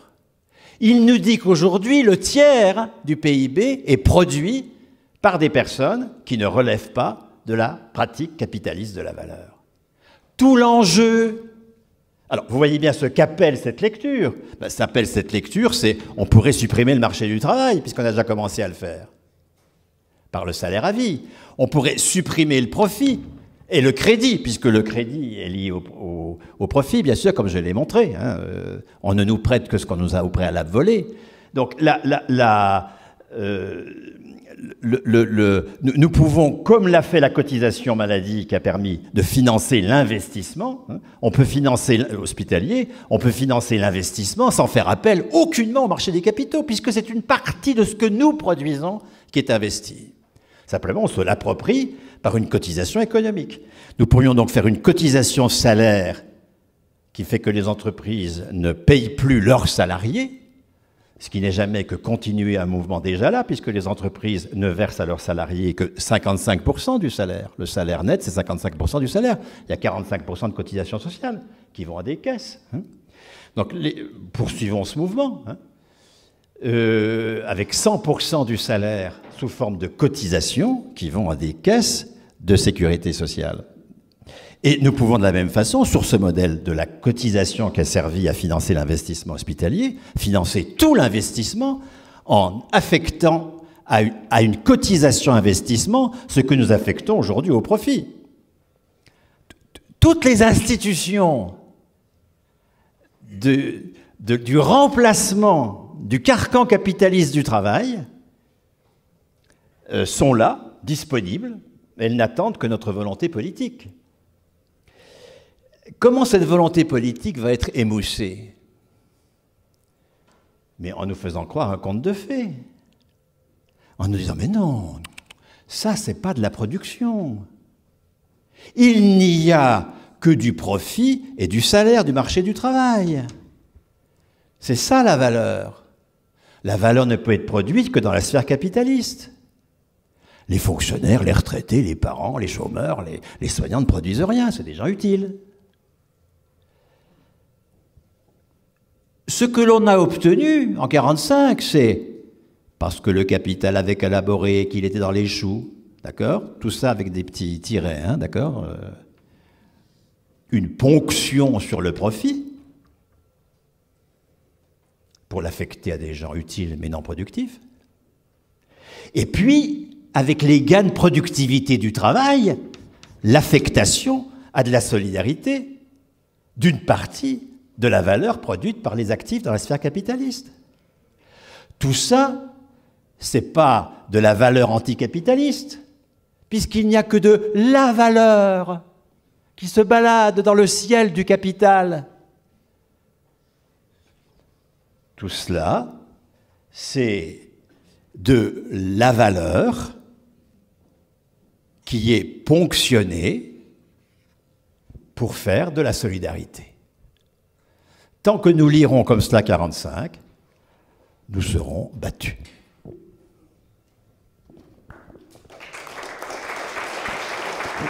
Que les rapports de force internationaux issus de la guerre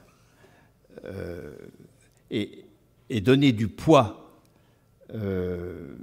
à l'activité révolutionnaire en France, ça me paraît évident, mais n'oublions pas, cela dit, la résistance intérieure.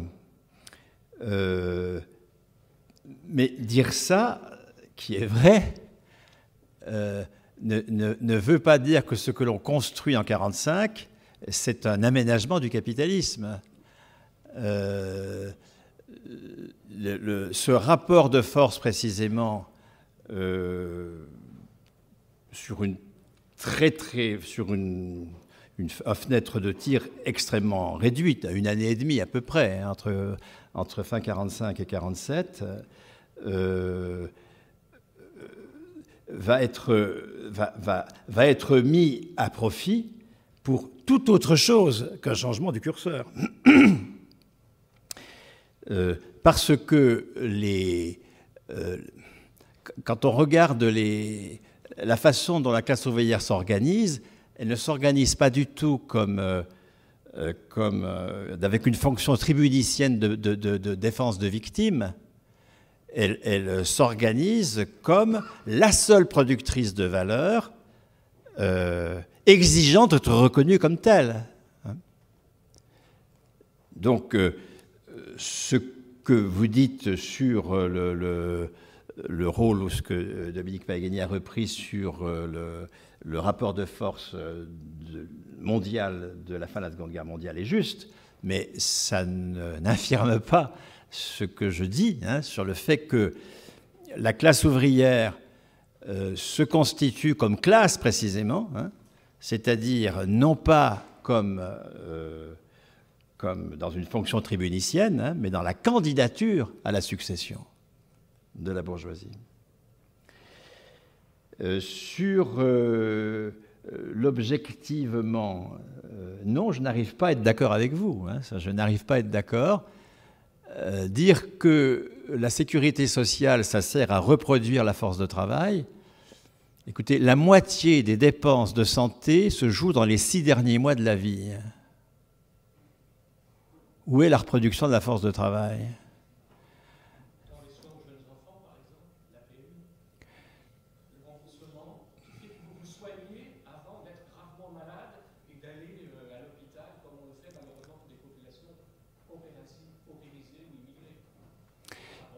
Oui, mais pour moi, c'est vraiment que bien sûr, les valeurs d'usage produites par le système de santé, par la prévention, etc., soient métabolisées dans la logique du capital. Nous sommes dans des pays capitalistes, hein. Mais moi, ce qui m'importe, ça n'est pas lire la Sécu en tant que répondant à des besoins, c'est lire la Sécu en tant qu'elle produit quelque chose, et une production qui ne s'opère pas dans les canons de la production capitaliste. La Sécu, ce n'est pas la réponse à des besoins, c'est secondairement la réponse à des besoins. Parce qu'après tout, aux USA, il n'y a pas vraiment de Sécu en matière de santé, le besoin de santé, il est résolu. Pas plus mal que chez nous, mais beaucoup plus cher, on va dire. Ouais. Oui, mais enfin, bon, c'est assez difficile de faire ces comparaisons. Tout ce qu'on sait, c'est que c'est 12% en Europe, 18% aux USA du PIB. Bon, ça, c'est une différence majeure, effectivement, parce qu'il y a la part du profit dans la production de ce bien. Mais encore une fois, lire la protection sociale comme la réponse à des besoins, c'est s'enfermer dans l'aliénation de la lecture du salaire comme pouvoir d'achat.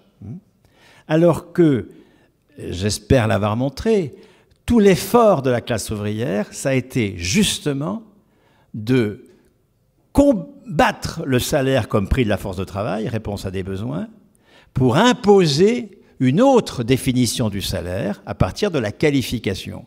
Qualification du poste, là, on n'est qu'à mi-chemin. Qualification de la personne, là, on a beaucoup avancé dans la subversion du capital.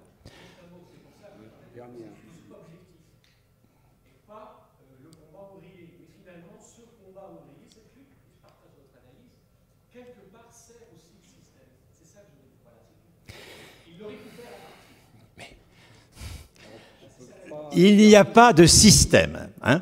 Marx nous débarrasse de cette affaire. Il y a une contradiction au travail. L'approche systémique, c'est un truc qui va nous amener à la régulation. Il y a des crises, mais il y a de la régulation. Bon. C'est précisément ce dont Marx nous débarrasse. Hein. Et si les régulationnistes avaient un peu mieux lu Marx, nous en serions tous beaucoup mieux portés. Hein.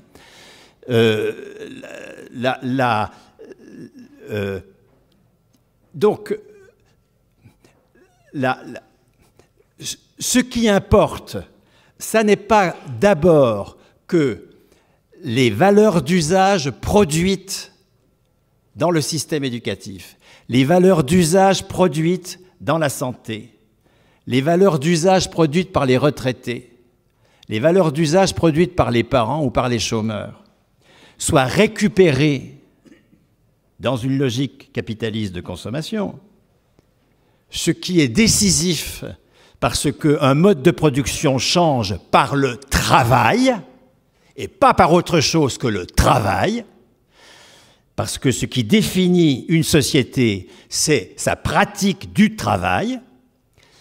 Ce qui importe, c'est donc pas d'abord l'usage qui va être fait des produits de ce travail. Ce qui importe, c'est la façon dont le travail est mené et est défini. Et la sécurité sociale, c'est pas la couverture du besoin de santé. La sécurité sociale, c'est la production de la santé par des gens qui n'ont pas d'employeurs, qui n'ont pas de capitalistes, qui n'ont pas la dictature du temps. Et toute la réforme aujourd'hui consiste à inscrire, avec le New Public Management de l'hôpital, la dictature du temps, le capital à travers les emprunts hospitaliers, etc. L'enjeu du capital, c'est d'être le maître de la production. Une classe dirigeante ne le serait plus si elle n'avait pas comme obsession la maîtrise du travail. L'obsession de la classe dirigeante, ce n'est pas son porte-monnaie. Ce n'est pas la part qu'elle prend dans la valeur. L'obsession de la classe, même si c'est un des enjeux, l'obsession de la classe dirigeante, c'est la maîtrise de la production. C'est en ce sens qu'elle est producteur, qu'elle est dirigeante, parce qu'elle ne peut ponctionner la valeur que si elle maîtrise la production de la valeur, si elle la définit, si elle l'encadre dans des institutions qui lui permettent cette ponction. Donc, répondre, mais ce que l'on produit à l'école, ce que l'on produit à la santé, ça va servir au capital, c'est une objection qui ne m'intéresse pas. Parce que le cœur de la lutte de classe, ça n'est pas les valeurs d'usage que nous produisons. Le cœur de la lutte de classe, c'est la pratique que nous avons du travail. Et si nous réussissons à instituer comme matrice légitime du travail, non plus l'emploi, non plus le marché du travail, non plus la propriété lucrative, non plus le crédit, non plus la dictature du temps, mais le salaire à vie, la copropriété d'usage, le subventionnement de l'investissement par la cotisation économique, la mesure de la valeur par la qualification des producteurs, toutes choses que je n'ai pas pu traiter, mais qui sont dans Émanciper le travail, nous sommes là, encore une fois, dans une lecture de 45 en tant que moment de la lutte de classe, c'est-à-dire en tant que moment du conflit sur la valeur, non pas sur l'usage de la valeur, sur la production de la valeur. C'est évidemment que dans la mesure où le capitalisme est dominant, l'école va en permanence être utilisée par le capital, etc., etc. Moi, ce qui m'importe, ce n'est pas l'usage que le capital fait de l'école. Ce qui m'importe, c'est comment la production d'éducation est faite.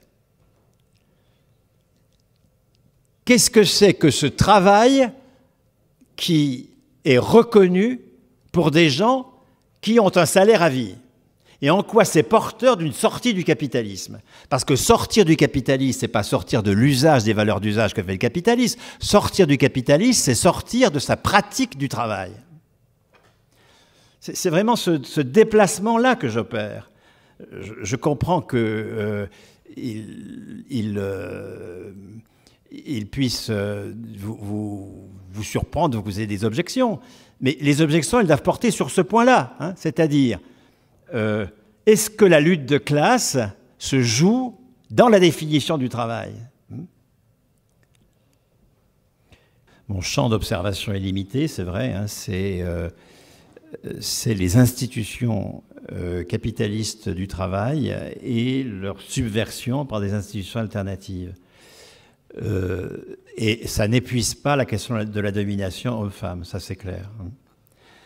Parce que cette domination, certes, peut s'exprimer dans ces institutions, mais elle n'en dépend pas, et subversion du capital ne veut pas dire que l'on va en finir avec la domination masculine, loin de là. Mais je vais donner quand même un exemple de ce que, le salaire à vie peut introduire dans le champ de la domination masculine. Nous avons, à cause de la seconde journée, hein, dont les hommes s'exonèrent, nous avons des femmes qui sortent plus certifiées du système éducatif, parce que le niveau moyen de diplôme des femmes est supérieur à celui des hommes, et qui, en fin de carrière, ont un salaire inférieur d'à peu près 20% à celui des hommes, parce que leur présence sur le marché du travail n'a pas été aussi assidue ou sur des postes qualifiés que celle des hommes, à cause de ce temps utile mais non productif, hein, qui correspond à la domination masculine, la seconde journée. Ces 20% de salaire se transforment en 40% de pension en moins. Lorsqu'une femme, la pension moyenne des femmes, c'est 40% de moins que les hommes. Hein. C'est 1 600 € pour les hommes, 900 € en droit direct pour les femmes. Alors, ça ne veut pas dire qu'une femme qui a 20% de salaire en moins se retrouve avec une pension de 40% inférieure, parce que c'est une statistique qui porte sur le stock des pensionnés. Et je ne connais pas exactement l'augmentation qu'opère le passage à la retraite du gap entre le salaire des hommes et des femmes et la pension des hommes et des femmes. Mais une façon très simple de ne pas augmenter dans la pension le gap de salaire. Et déjà, une façon très simple de ne pas créer le gap de salaire, c'est de supprimer le marché du travail. Si vous supprimez le marché du travail, ça va supprimer toutes les différences salariales liées à une présence plus ou moins assidue sur le marché du travail.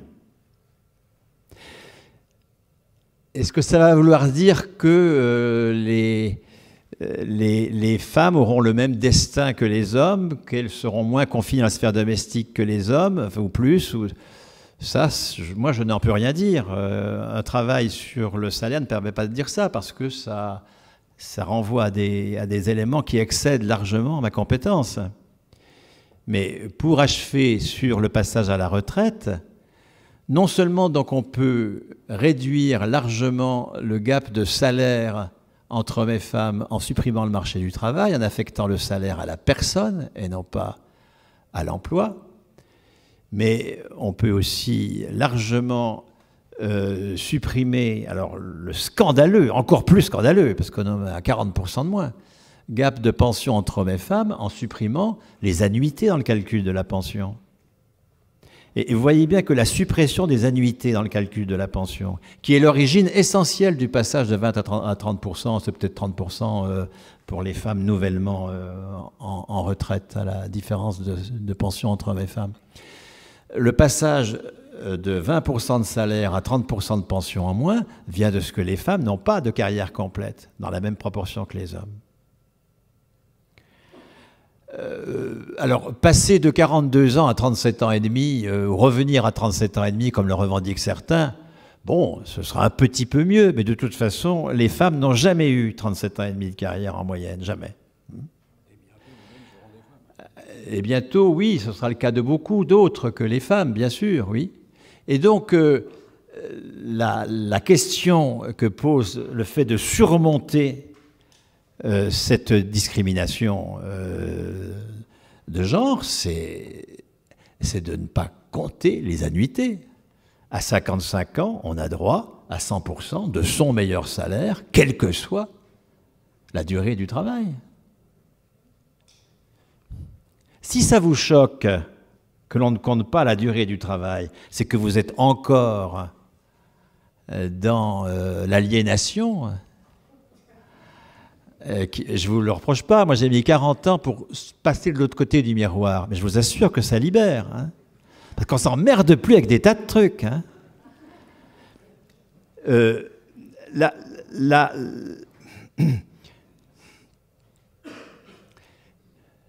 Mesurer la pension par la durée de l'emploi, c'est supposer que les retraités ne travaillent pas. Que ce qu'on a fait en 1945, c'est affecter des gains de productivité à des gens utiles mais non productifs, et qu'on leur affecte en fonction de leur contribution à la solidarité quand ils étaient eux-mêmes actifs. Si nous sommes battus depuis 15 ans par les réformateurs, c'est que c'est le discours des réformateurs et que c'est le nôtre. Si on a le même discours que nos adversaires, évidemment, on est battus. Comment à la fois honorer votre question et battre les réformateurs? C'est de nous battre sur notre terrain. Notre terrain, c'est nous sommes en train d'instituer une autre pratique du travail qui dit que quelqu'un qui a un salaire à vie travaille. Il n'a pas un salaire à vie parce qu'il travaille, hein, c'est l'inverse. C'est parce qu'il a un salaire à vie qu'il est considéré comme travaillant. De même qu'aujourd'hui, quelqu'un qui a un emploi, fut-il pour faire de la merde, est considéré comme travaillant. Il faut sortir de cette affaire, et la façon dont nous en sortons, c'est en disant « celui qui a un salaire à vie est réputé travailler ». La valeur, pas par une intervention du Saint-Esprit, pas par une approche nominaliste du réel, bien sûr que non. Parce qu'un temps d'institution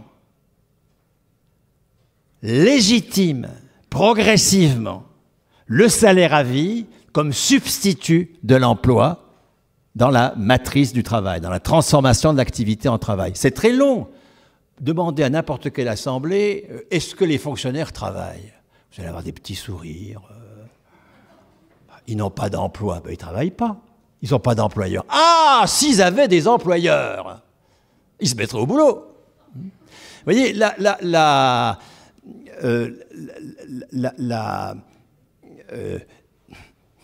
notre intériorisation de la définition capitaliste du travail, elle est très très profonde. Hein. Donc, si nous sommes dans un mouvement d'émancipation qui dit nous construisons, mais c'est séculaire, d'accord, nous construisons une alternative à l'emploi, qui est le salaire à vie. Ben, vous voyez qu'une façon de continuer à la construire, c'est de bien poser que la valeur qu'il y a en face de la monnaie pension, pour qu'une monnaie ne soit pas inflationniste, il faut qu'il y ait en face de la valeur. C'est-à-dire qu'il y a une validation sociale. La valeur, c'est la validation sociale, c'est tout. Hein. Il n'y a aucun fondement autre que la validation sociale. Que la valeur qu'il y a en face de la monnaie pension, c'est le travail des retraités. Les retraités touchent du salaire, et le salaire, c'est la reconnaissance d'une qualification en acte, pas d'une qualification passée, d'une qualification actuelle. Et parce qu'il n'y a que de l'actualité dans la valeur. J'y ai insisté, ça ne se met pas au congélateur.